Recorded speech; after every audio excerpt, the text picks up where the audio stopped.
പ്രിയ കുട്ടികളെ, നമ്മൾ admission പാർട്ട്ണർഷിപ്പിന്റെ അഡ്മിഷനിലെ capital adjustment ആണ് നമ്മൾ ഇന്ന് പറയാൻ പോകുന്നത്.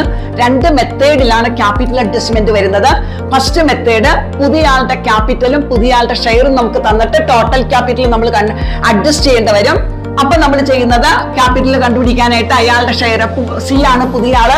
സിയുടെ ക്യാപിറ്റൽ 50,000, ഷെയർ 1/5 ആണെന്നുണ്ടെങ്കിൽ total capital of the new firm കാണാൻ അയാളുടെ capital into reciprocal of his share. അപ്പൊ നമുക്ക് ടോട്ടൽ ക്യാപിറ്റൽ കിട്ടും. ഇനി പുതിയ ആളുടെ ഷെയർ മാത്രം നമുക്ക് തന്നിട്ടുണ്ട്, അയാളുടെ ക്യാപിറ്റൽ നമുക്ക് തന്നിട്ടില്ല എങ്കിൽ നമ്മൾ ചെയ്യേണ്ടത്, ഓൾഡ് പാർട്ട്നേഴ്സിന്റെ ക്യാപിറ്റല് അഡ്ജസ്റ്റ് ചെയ്തിട്ട് എല്ലാം കഴിഞ്ഞുള്ള ബാലൻസിന്റെ സമ്മാണ് നമ്മൾ എടുക്കുന്നത്. ആ സമ്മ ഇൻറ്റു ബാലൻസ് ഷെയർ 4/5 ആണ്, അതിന്റെ റെസിപ്രോക്കല് 5/4 കൊണ്ട് ഇൻറ്റു ചെയ്താൽ നമുക്ക് ഫേമിന്റെ ടോട്ടൽ ക്യാപിറ്റൽ കിട്ടും. അപ്പോൾ ഇതിന്റെ ഡീറ്റെയിൽ വീഡിയോ ഞാൻ യൂട്യൂബ് ചാനലിൽ അപ്ലോഡ് ചെയ്തിട്ടുണ്ട്. വീഡിയോ എല്ലാവരും